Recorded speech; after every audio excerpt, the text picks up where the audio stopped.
요한복음 19장 1절로 7절 말씀입니다. 요한복음 19장 1절로 7절 말씀. 이제 요한복음 강해가 거의 다 이제 막바지에 이르게 됩니다.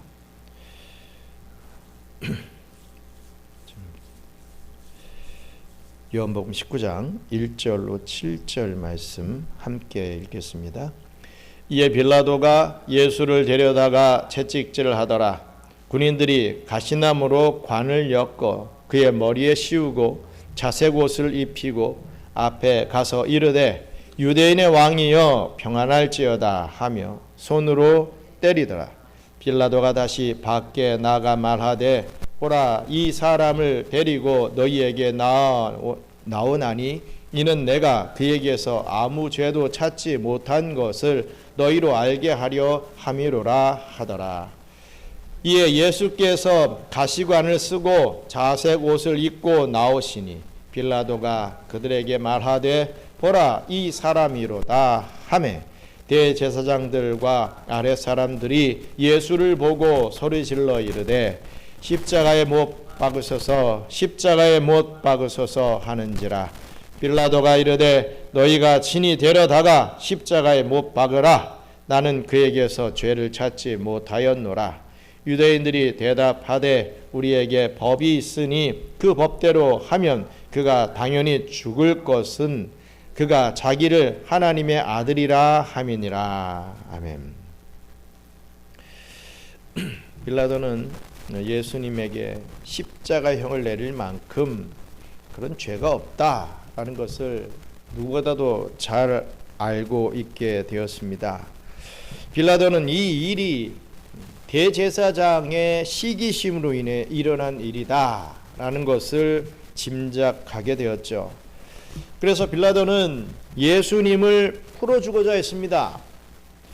당시 반역자이며 강도였던 바라바와 이 예수님을 놓고 누구를 사면해 줄 것인가에 대해 이 유대 백성들에게 흥정을 합니다. 그러나 어리석은 군중들은 유대주의자들의 선동에 넘어가서 예수가 아닌 바라바를 풀어주라 라고 요구하게 되지요. 6월절에 이르러 이스라엘의 수많은 사람들이 예루살렘에 꽉꽉 들어차 있는 그 상황에 자칫 민심을 거스르게 되면 정치적 역풍을 맞게 될 것은 아닌가 하는 그러한 두려움이 생긴 빌라도는 비겁하게도 이후 군중들의 요구에 조금씩 맞춰가기 시작합니다. 참으로 그렇습니다. 우리의 신앙도 보면 조금씩 맞춰가다 보면 나의 중심에서 뭔가 합리적으로 조금씩 맞춰가다 보면 완전히 틀어져 있는 것을 보게 되지요. 죄가 없다라는 것을 알았음에도 불구하고 예수를 풀어주겠다라고 마음까지 가졌음에도 불구하고 자신의 이익과 사람들의 어떤 그 분위기를 보고 자꾸만 나를 맞춰가는 그런 모습을 이 불신자인 빌라도가 보여주고 있는 것을 봅니다. 어쨌든 이 빌라도의 비겁함으로 인해 또 유대 군중들의 어리석음으로 인해 오늘 본문에서 예수님께서는 수치와 조롱을 받으시게 됩니다. 온 우주의 왕이신 그리스도께서 하늘의 모든 영광을 얻으신 그리스도께서 한 죄수의 모습으로 조롱받으시고 사람들에게 외면을 당하게 되시는 것입니다. 왜 그러셔야 했겠습니까? 오늘은 바로 이 의미에 대해서 함께 여러분들과 살피며 은혜를 나누기를 원합니다.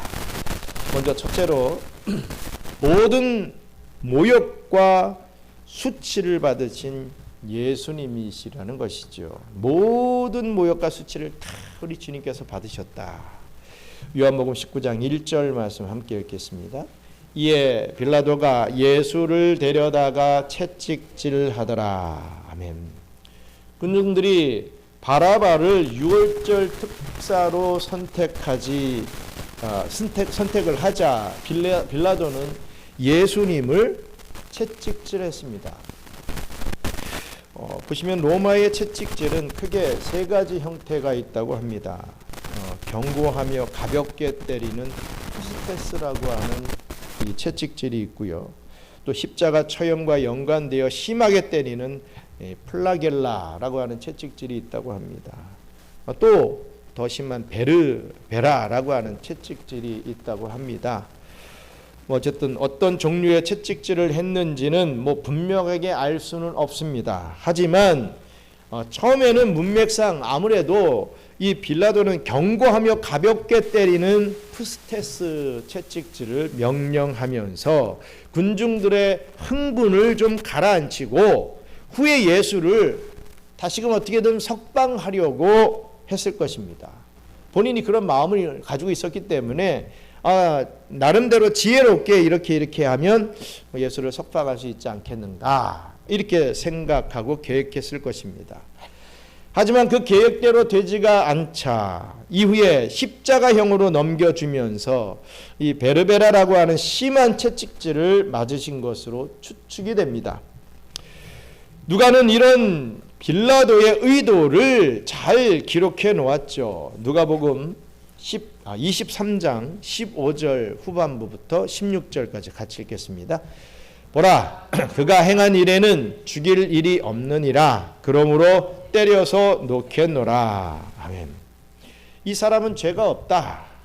그래서 내가 조금 때려서 수치심을 좀 주고 너희들의 그 화가 좀 풀리면 내가 그를 풀어주겠다라고 하면서 이렇게 가벼운 채찍질을 했을 것이라 추측이 됩니다. 이 가볍게 때리는 채찍인 푸스테스의 이 주된 용도가 무엇이냐면 바로 수치심을 안겨주는 데 있습니다. 사람에게 수치심을 주는데 이런 채찍이 사용됐다는 거죠. 수많은 사람들 앞에서 매를 맞으면 그 맞은 것으로 인한 통증도 물론 있겠지만 비웃고 조롱하는 군중들로 인해서 수치심이 주는 이 고통이 더욱더 크다고 하는 것이죠. 맞아서 아픈 것보다 남들이 비웃음, 남들의 어떤 조롱에 의한 그런 수치심의 이 고통이 더 크다고 하는 것입니다. 그래서 예수님은 군병들의 손에 넘겨지시게 됩니다. 요한복음 19장 2절 3절 읽겠습니다. 군인들이 가시나무로 관을 엮고 그의 머리에 씌우고 자색 옷을 입히고 앞에 가서 이르되 유대인의 왕이여 평안할지어다 하며 손으로 때리더라. 아멘. 채찍질과 이 조롱하는 것에 전문가들인 로마 군인들은 이제 본격적으로 예수를 조롱하기 시작을 했던 것입니다. 채찍질을 한 후에 먼저 가시나무로 관을 만들어 예수님의 머리에 씌웠습니다. 이거 영화라든지 성화라든지 이런 거 보면은 이 가시 면류관 이게 보이지 않습니까? 관을 만들어서 머리에 씌웠습니다. 이것은 유대의 왕이라 주장하는 예수님을 조롱하기 위함이었습니다. 이 왕이라고 하면 머리에 금으로 만들고 보석이 박힌 왕관을 쓰게 마련이죠. 그래서 굳이 왕관 형태의 가시관을 예수님께 씌운 것입니다. 네가 왕이라고 하는데 그래 이 왕관을 써라 이거죠. 이것을 머리에 씌우고 짓누르면 두피와 이마가 찢겨져서 온 얼굴에 피가 쏟아져 피범벅이 될 수밖에 없습니다. 참 신기하게도 사열침이나 어떤 꼬챙이 같은 걸로 머리에 상처를 내면 피가 쭉 흐르는 걸 봅니다.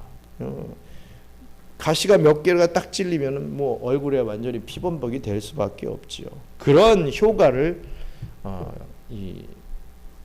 위에서 그렇게 또 씌운 것이죠. 얼굴에 피범벅이 됐습니다. 그리고 어떤 옷을 입힙니까? 자색 옷을 입히죠. 이 자색 옷은 염색이 된 이 옷감이죠. 이 시대의 당시에 염색을 한다. 이것은 정말 고위층만 입을 수 있는 그런 옷감입니다. 나쁜 옷을 입힌 건 절대 아닙니다. 자색 옷이라고 하는 이 자색 천을 감아줬다고 하는 것은 정말 높은 귀족과 왕이 입는 색깔의 옷을 입혀준 것입니다. 군사들은 예수님을 희롱하고자 이렇게 왕이 입는 옷감을 예수님께 입힌 것이죠. 그리고 요한복음에는 생략되어 있지만 마태는 예수님의 손에 갈대를 쥐게 했다 이렇게 밝히고 있습니다. 마태복음 27장 29절 함께 읽습니다. 가시관을 엮어 그 머리에 씌우고 갈대를 그 오른손에 들리고 그 앞에서 무릎을 꿇고 희롱하여 이르되 유대인의 왕이여 평안할지어다 하며. 아멘. 이 갈대는 왕이 손에 쥐는 통치자의 지팡이를 상징합니다. 규와 호를 흉내내는 것으로 이 갈대를 쥐어준 것입니다. 그렇게 조롱하며 군사들은 예수님 앞에서 시시덕거리며 무릎을 꿇고 유대인의 왕이여 평안할지어다 이렇게 절을 했던 것입니다.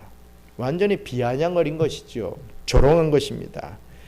그러면서 예수님의 얼굴을 때리며 희롱했습니다. 손을 가지고 탁탁 치면서 희롱했습니다. 세상을 살면서 뺨을 맞아본 기억이 있으신 분들은 어떻게 보면 대단한 경험을 했다 이렇게 생각할 수 있지 않습니까? 저도 기억해 보면 뺨을 맞아본 기억은 지금 50이 좀 넘은 이 순간까지 뺨을 맞아본 기억은 없는 것 같아요. 잘 생각해 보십시오. 정말 평범한 사람들은 뺨을 맞는 그러한 경험이 없는 게 정상입니다. 내가 숱하게 뺨을 맞았다 그러면 정말 좀 힘든 삶을 살아오신 분이나 엄청난 사고를 당한 그런 경우가 되겠죠. 그렇습니다. 우리가 뺨을 맞는다는 것은 참 거의 뭐 있을 수 없는 그러한 부분이라고 일반인들에게는 그렇게 여겨집니다. 제가 특별한 걸까요? 다 많이 맞아 오셨습니까? 뺨을? 그러니까 뭐 장난식으로 이렇게 사랑한다 이렇게 엄마가 아빠가 이렇게 툭툭툭 하는 그런 거 말고 정말 감정이 싫은 뺨을 트레스로 휙 돌아가면서 연기자들 배우들은 많이 맞지요. 일부러라도 맞는데 일반인들이 그렇게 맞을 일이 있을까? 한번 잘 생각해 보십시오. 지금 예수님이 그렇게 희롱을 당하면서 손으로 예수님의 얼굴을 이 군사들이 쳤다는 거죠. 희롱했습니다. 또 마태는 좀 더 이러한 기사를 자세하게 기록하고 있습니다. 마태복음 27장 30절 같이 읽겠습니다. 그에게 침 뱉고 갈대를 빼앗아 그의 머리를 치더라. 침까지 뱉고 갈대를 빼앗았고 그의 머리를 쳤다. 더 구체적으로 말씀하고 있죠. 뺨도 뺨인데 얼굴에 침을 뱉어서 내가 얼굴에 침을 맞은 경험이 혹시 있으신 분 있습니까? 이거 엄청난 치욕입니다. 그렇지 않습니까? 누가 내 얼굴에 침을 뱉는다. 뭐 우리가 드라마나 영화 같은 데서 독립 열사가 일본 순사에게 막 고문을 받을 때 말해라 이렇게 할 때 말할 수 없다 하면서 뱉는 그런 걸 우리가 많이 보잖아요. 이 침을 얼굴에 뱉는다는 건 굉장한 모욕입니다. 어떤 결의를 보여주고 있으면 그 상태에게는 굉장한 모욕감과 수치심을 주는 굉장한 무기가 되지요. 예수님이 그렇게 얼굴에 침뱉음을 당하셨다는 겁니다. 우리가 대충 생각하지 말고 그런 부분을 한번 내 입장에서도 한번 생각해 보시라 이거죠. 내가 침 맞은 적이 있는가? 내가 뺨을 맞은 적이 있는가? 뭐 이런 것들 한번 자기 일을 중심으로 해서 한번 생각해 볼 때 참 엄청난 모욕감과 수치심을 당했다. 이렇게 우리가 생각할 수 있게 되죠. 정말 그 누구라도 이 정도의 모욕을 받으면 참기가 힘들 것입니다. 그러나 우리 예수님은 보통 인간이 아니셨습니다. 지극히 높으신 하나님의 아들이시며 온 세상의 주인이셨죠. 그래서 이 청교도 신학자인 마크 존스라고 하는 분은 이런 말을 하신 것을 보게 됩니다. 예수보다 더 큰 수욕을 당한 이는 없었다. 누구도 그렇게 낮아진 적이 없다. 누구도 그렇게 높은 곳에서 온 적이 없으니 말이다. 최고로 높은 자리에 있다가 최고로 낮은 자리에 떨어져서 그런 수욕을 당하셨다. 이런 의미의 말을 하는 것을 보았습니다. 그러나 우리 예수님은 우리 사람 같으면 왜 나한테 침을 뱉느냐, 왜 나에게 이런 가시면류관을 쓰게 하느냐, 왜 내 뺨을 때리느냐, 뭐 이렇게 우리가 그렇지 않습니까? 지나가다가 툭 어깨만 부딪혀도 썩 내고 막 네가 어떻게 나한테 이러느냐 하면서 막 화를 내는 게 어떻게 보면은 정상인 시대가 되어가는 오늘날인데 우리 예수님은 아무 말씀이 없으셨던 것을 보게 됩니다. 이사야서 53장 7절 말씀 같이 읽겠습니다. 그가 곤욕을 당하여 괴로울 때에도 그의 입을 열지 아니하였으며 마치 도수장으로 끌려가는 어린 양과 털 깎는 자 앞에서 잠잠한 양같이 그의 입을 열지 아니하였도다. 아멘. 예수님은 순순히 이 모든 수치와 모욕을 다 당하셨습니다. 왜 우리 예수님은 비참히 그리고 순순히 그러한 모욕을 당하셔야 했겠습니까? 이유가 있다 이거죠. 그냥 뭐 우연히 그렇게 됐다? 절대로 아니죠. 첫째로 제일 중요한 이유는 구약의 모든 예언을 성취하기 위함이었습니다. 우리 구약 성경의 말씀을 다 성취하시기 위해서 그 모욕과 수치를 다 당하셨다는 거지요. 시편 22편 6절로 8절 말씀 같이 읽겠습니다. 나는 벌레요 사람이 아니라 사람의 비방거리요 백성의 조롱거리니이다. 나를 보는 자는 다 나를 비웃으며 입술을 삐죽거리고 머리를 흔들며 말하되 그가 여호와께 의탁하니 구원하실 걸 그를 기뻐하시니 건지실 걸 하나이다. 아멘. 이 시편은 물론 다윗의 고백이지만 이 말씀은 그리스도에게서 완벽하게 성취되는 것을 봅니다. 이 시편은 예언적인 노래라는 거죠. 예수님은 벌레 취급까지 받았다는 것입니다. 조롱거리가 되었던 것이죠. 이 구약의 말씀을 다 성취하기 위해서 예수님은 이 모든 수치와 고난 다 당하셨다는 것입니다. 또 둘째 이유는 예수님께서 우리가 받아야 할 모든 모욕과 수치를 가져가시기 위함입니다. 인간이 수치를 느끼는 것은 바로 죄로 말미암음입니다. 우리 창세기 3장 10절 같이 읽겠습니다. 이르되 내가 동산에서 하나님의 소리를 듣고 내가 벗었으므로 두려워하여 숨었나이다. 죄가 들어오니 수치를 모욕을 느끼게 되었다는 것을 알게 되지요. 그런데 오늘 본문에 왜 죄도 없으신 그리스도께서 이토록 수치를 당하시겠느냐는 것입니다. 바로 그리스도의 대속적 차원에서 보면 우리의 죄로 인한 수치와 모욕과 조롱을 우리 예수님이 다 가져가신 것입니다.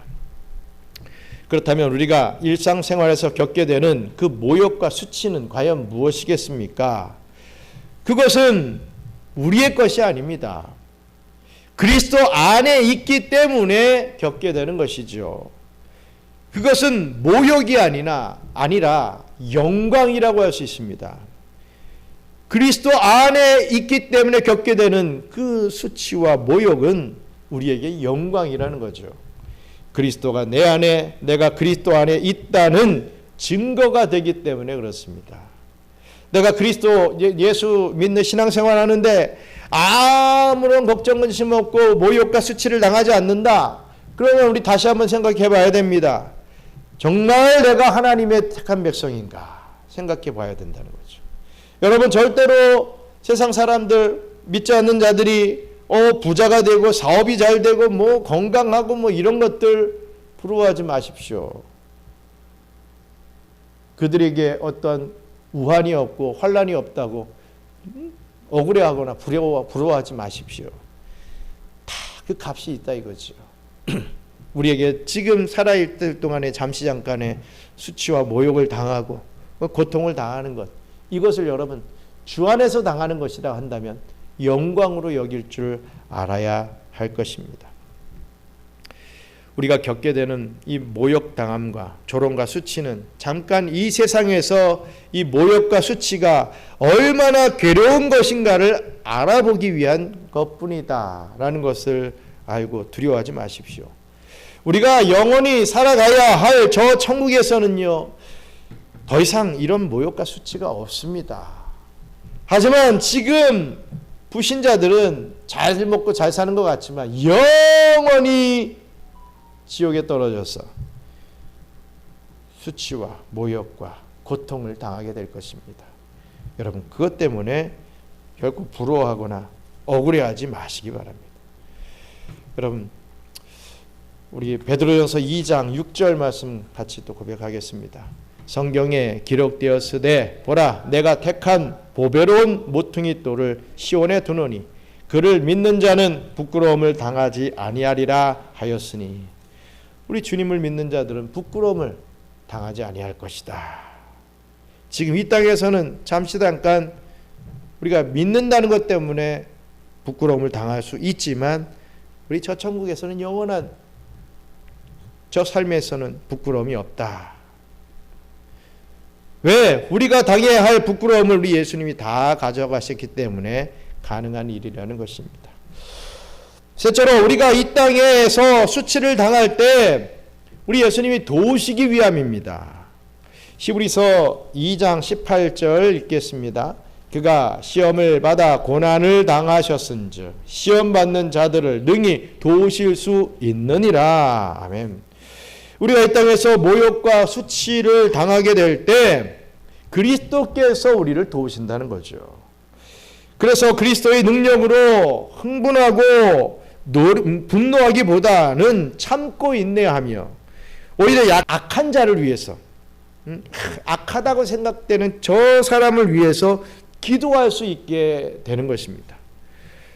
원수를 사랑하라고 했는데 정말 원수를 여러분 사랑할 수 있습니까? 저 원수를 구원해 주시기 위하여 기도할 여러분들이십니까?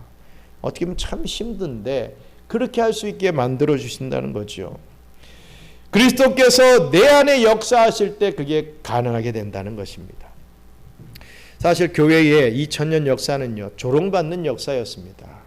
수치와 모욕을 당연하게 여겼던 것, 그게 바로 교회의 역사였죠. 따라서 우리가 그리스도를 믿는 것 때문에 조롱받게 된다면 우리는 그리스도 안에 있다라고 하는 증거라고 생각하시면 됩니다. 무엇보다 말씀을 지키기 위해 손해보고 또 용서해 줌으로 모욕을 받을 때 그때 우리는 승리하고 있다는 것을 잊지 말고 기억하시기 바랍니다.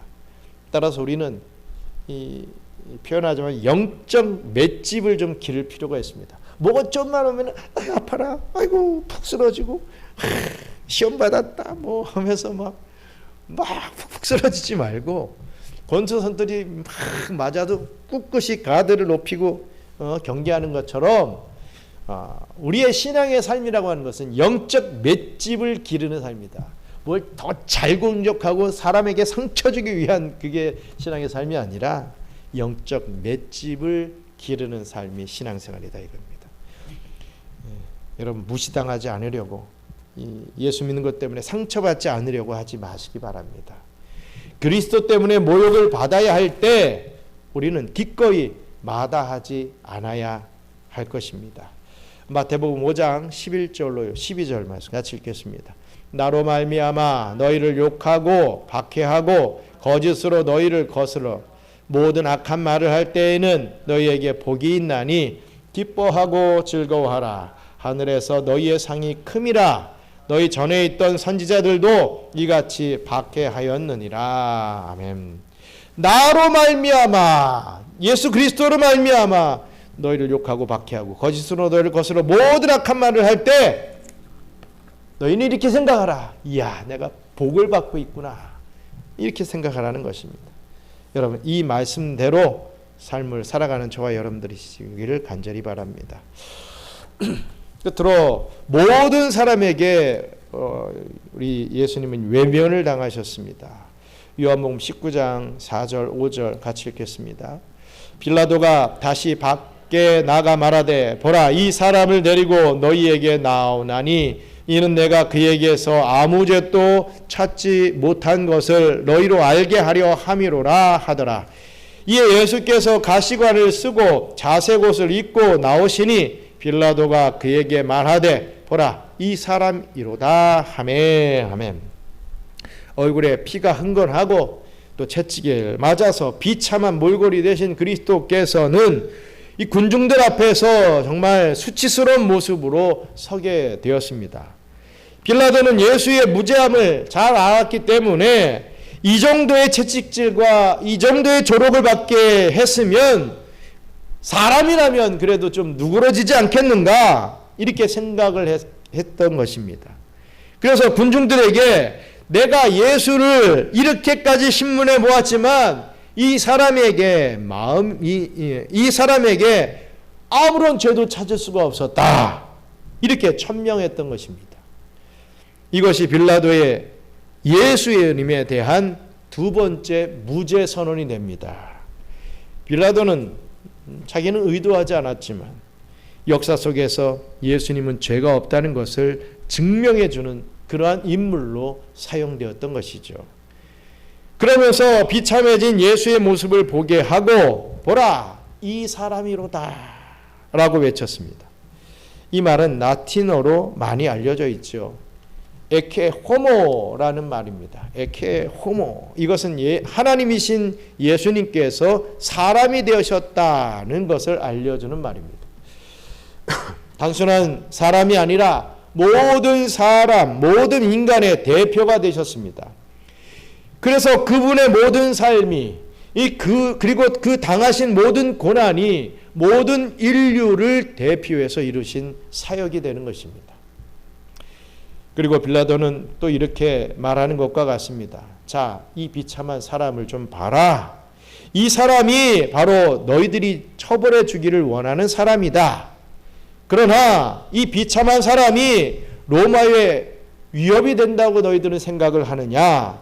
이 피 흘린 사람이 너희에게 정말 위협이 된다고 생각을 하느냐? 자, 이만하면 되었다. 이제 이 사람을 풀어주자. 라고 말하는 것과 같다는 거죠.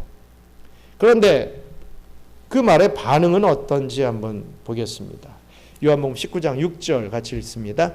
대제사장들과 아랫 사람들이 예수를 보고 소리질러 이르되 십자가에 못 박으소서 십자가에 못 박으소서 하는지라. 빌라도가 이르되 너희가 친히 데려다가 십자가에 못 박으라. 나는 그에게서 죄를 찾지 못하였노라. 아멘. 악한 안나스와 가야바 그리고 이 사람들을 선동하는 하속들은 큰 소리로 외쳐 예수님을 십자가에 못 박으라고 외쳤습니다.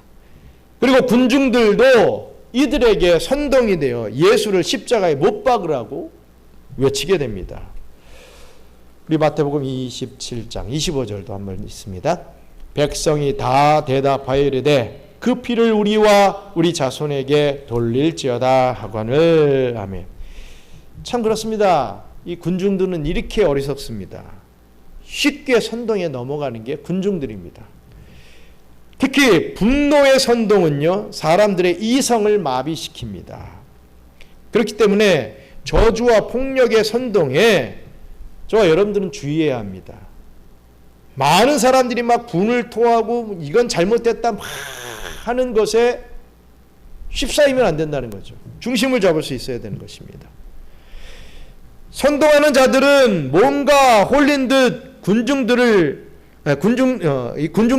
끝장을 봐야 한다라고 하는 그런 광기를 보입니다. 우리가 모였다. 우리가 이런 일에 대해서 선동을 하고 막 데모를 한다. 그러면 그거의 끝을 봐야 된다라고 여긴다는 거죠. 이들에게는 동정이 보이지 않습니다. 이들의 메시지는 탐욕과 질투와 분노만이 더욱 증폭되게 되죠. 빌라도는 이런 군중들의 요구에 어이가 없었습니다.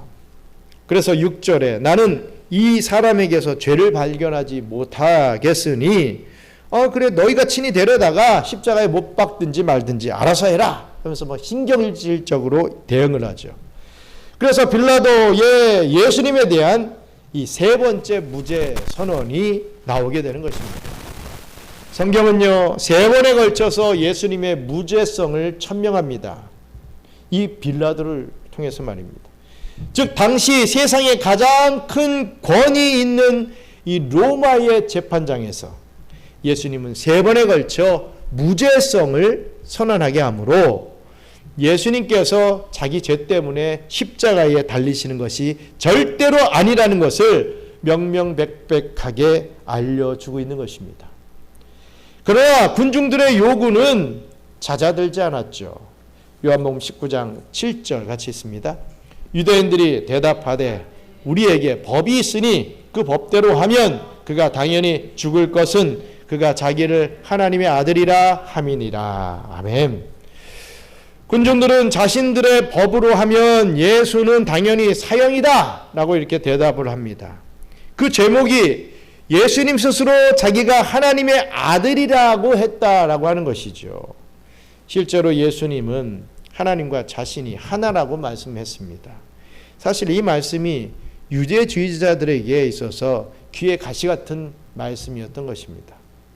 자신들이 하나님을 이용해서 돈을 벌고 권력을 얻고 또 지위를 누리고 이렇게 잘 먹고 잘 살고 있는데 하나님의 아들이라고 하면서 자신들의 그 기득권을 빼앗으려고 하는 그 기득권을 비판하고 있는 저 예수가 가시처럼 느껴졌던 것입니다. 처음에는 이들의 속셈을 숨겼습니다.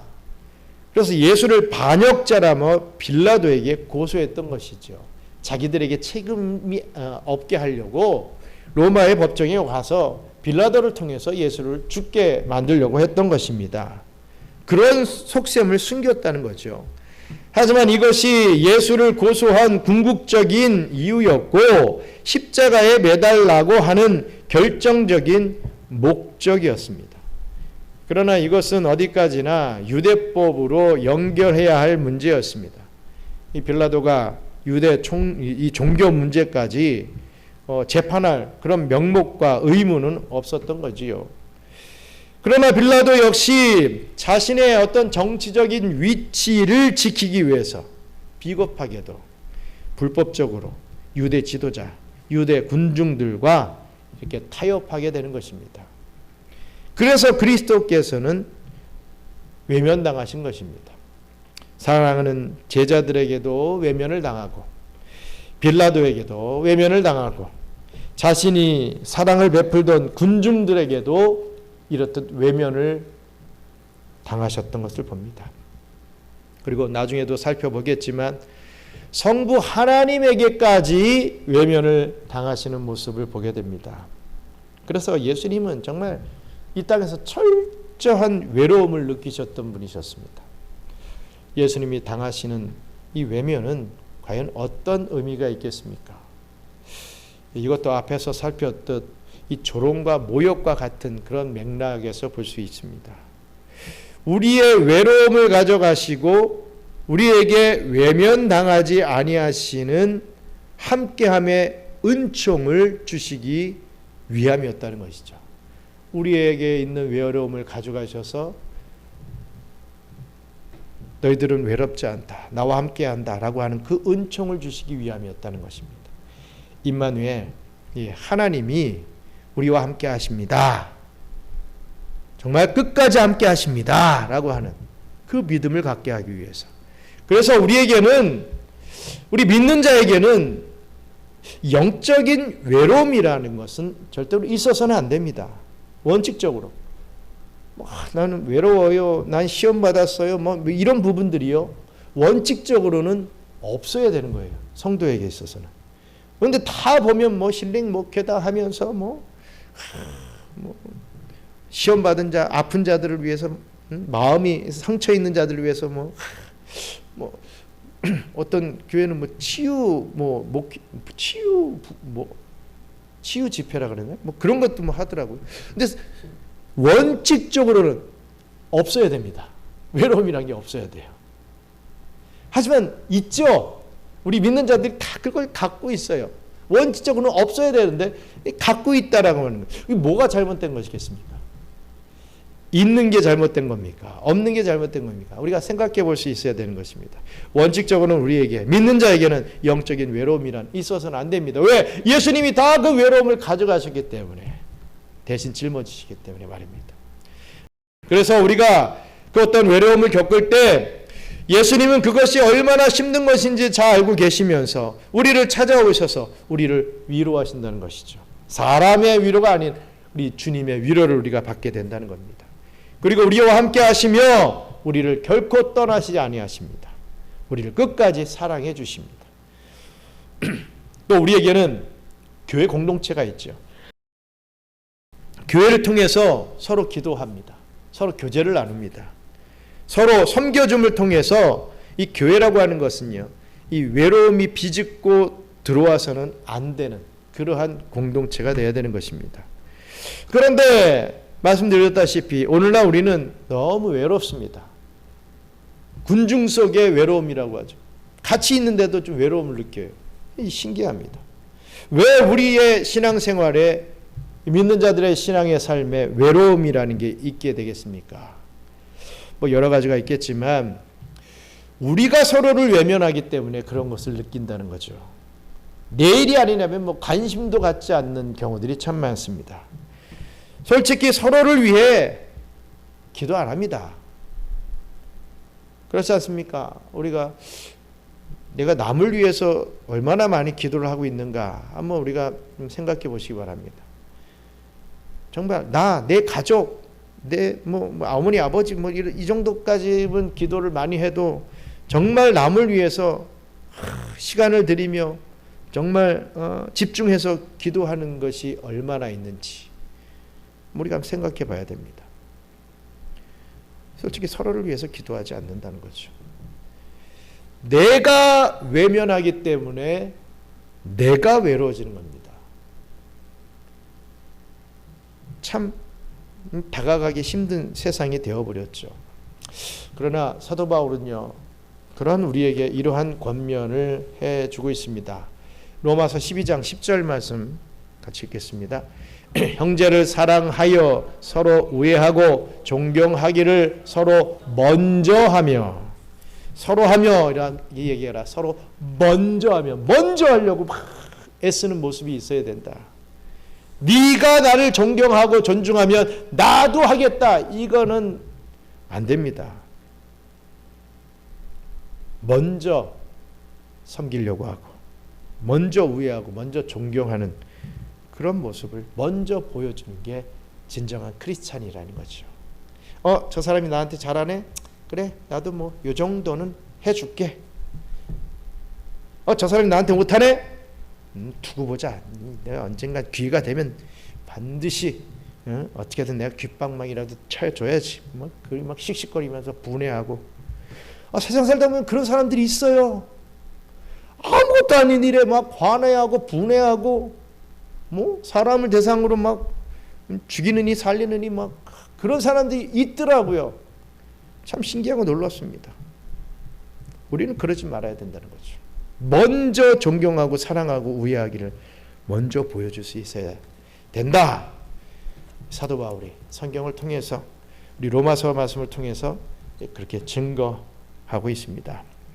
성도 여러분, 우리는 그리스도께서 모욕당하시고 또 외면당하시는 것을 보면서 그냥 예수님을 감정적으로 동정하기 쉬운데, 그런 감정적인 동정은 하지 말아야 됩니다. 그 정도에서 또한 그치면 안 됩니다. 동정을 하지 말라 이것은 전혀 아니고, 죄송합니다. 말을 제가 실수했고요. 그런 동정에 끝쳐서는 안 된다는 겁니다. 왜 우리 주님께서 그렇게 하셨는가를 생각할 수 있어야 된다는 거죠. 앞으로도 그리스도의 고난을 우리가 또 살펴볼 텐데, 이 고난이라고 하는 것은 이 구약에 다 예언되어 있는 것입니다. 그렇다는 것은 그리스도께서 이 모든 모욕과 외면 그리고 그 고난의 내용 하나하나를 반드시 당하셔야만 한다는 의미죠. 왜냐하면 그 받으시는 고난이 다 우리에게 메시지를 주기 때문입니다. 이 메시지에 우리 주님께서 주시는 그 메시지에 주목하지 못하고 그냥 단지 얼마나 힘드셨을까, 얼마나 아프셨을까, 못 자고 피 흘림, 이야 불쌍하다, 야 아팠겠네, 이거에만 초점을 두면 우리는 본질을 놓치게 된다는 거죠. 동정심에 초점을 두지 마시기 바랍니다. 이 조롱과 외면은 우리가 우리 죄 때문에 받아야 할 것들이었다는 거죠. 그러나 예수님께서, 우리 그리스도께서 대신 받으셨다. 그렇기 때문에 우리는 동정하는 게 아니라 감사하고 감격하는 감정이 나와야 됩니다. 그리고 우리에게 베푸시는 축복의 내용들을 삶 속에서 누려야 된다는 거죠. 정말 크리스찬다운 삶을 누리면서 살아갈 수 있는, 매일 그냥 외로워요, 이 고통 아파요, 뭐 맨날 나를 좀 위로해 주세요, 나 이거 어떻게 해요, 어떻게 해요, 그렇게 앓는 소리만 하는 그런 삶을 살아가는 것이 절대로 크리스찬이 아니라, 상황은 달라지지 않는다 할지라도 예수님을 집중하고 예수님을 의지하고 믿으면서 그런 상황 속에서도 내가 먼저 위로하고 먼저 섬기고 먼저 사랑을 베푸는 그러한 모습을 보여줄 때 우리 안에, 이 공동체 안에, 우리 경양선교교회라고 하는 이 공동체가 정말 아름답게 변화할 것이라고 믿습니다.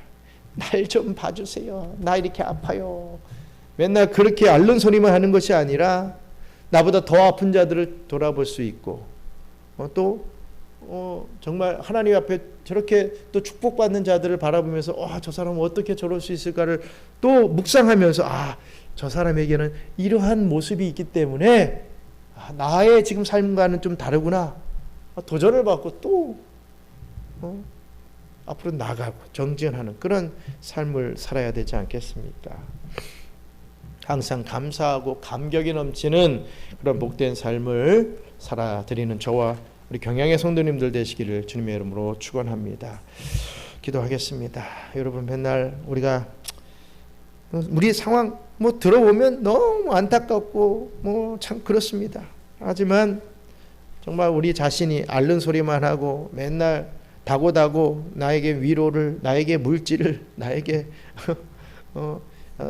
사람의 어떤 이 관계, 좋은 관계들을 맨날 다고만 이렇게 기도하는 게 아니라 내가 먼저 우리 주님이 보여주셨던 그 모범의 모습대로 내가 먼저 아무것도 아닌 인생이지만 그럼에도 불구하고 예수 믿는다라고 하는 그 사실 때문에 먼저 섬기고 먼저 위로할 줄 알고, 그게 서로의 공동체 안에서 그러한 영적 분위기가 되면서 어느 순간 내가 달라졌네, 나의 어떤 이 심령이 정말 기쁨으로 바뀌었네, 어떤 그러한 이 삶을 살아드릴 수 있는 우리들 되게 해달라고 우리 함께 기도하겠습니다. 감사합니다. 하나님, 참 우리의 삶이 힘이 듭니다. 세상의 전쟁과 기근과 홍수와 하나님 또 사람에게 느껴지는 그 엄청난 시기와 이 멸시 때문에 우리는 항상 외롭고 항상 이 고통당하고 있습니다. 하지만 그렇다고 하여서 내가 당하고 있는 이것 때문에 우리의 삶이 쪼그라들고 예수 믿지 않는 자다운 삶을 산다는 것은 정말 말도 안 되는 그러한 일이라고 믿습니다.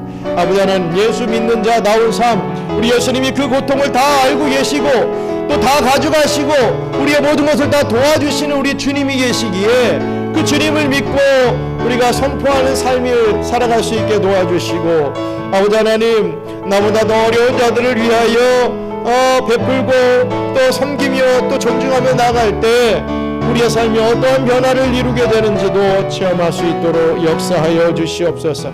하나님을 믿는 자다운 그 크리스찬의 그 향기를 드러낼 수 있도록 우리 주님께서 저희들을 고쳐주시고 만들어 주시옵소서. 감사합니다. 하나님. 참 하루하루를 살아가는 것이 왜 이렇게 힘이 듭니까? 우리에겐 외로움이 있어서는 안 되고 우리에겐 고통을 또 영광으로 생각하고 감사함으로 여기며 살아가야 된다라고 이렇게 말은 하지만 눈만 뜨면 우리 앞에 고통과 우리 앞에 어떤 외로움이 있고 우리 앞에 정말 힘든 삶이 드려져 있어서 참 너무 인간적으로 힘이 듭니다.